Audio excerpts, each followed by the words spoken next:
दफ़ा का जिक्र है। एक दिन बहुत शदीद गर्मी थी। एक कौवे को सख्त प्यास लगी।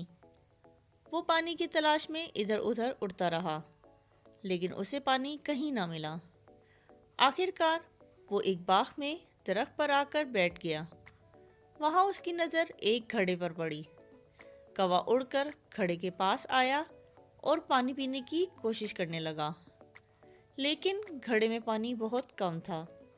इसकी चोंच पानी तक नहीं पहुंच सकती थी। घड़े के पास कुछ कंकर पड़े थे। कौवे ने कंकर उठाकर घड़े में डालना शुरू कर दिए।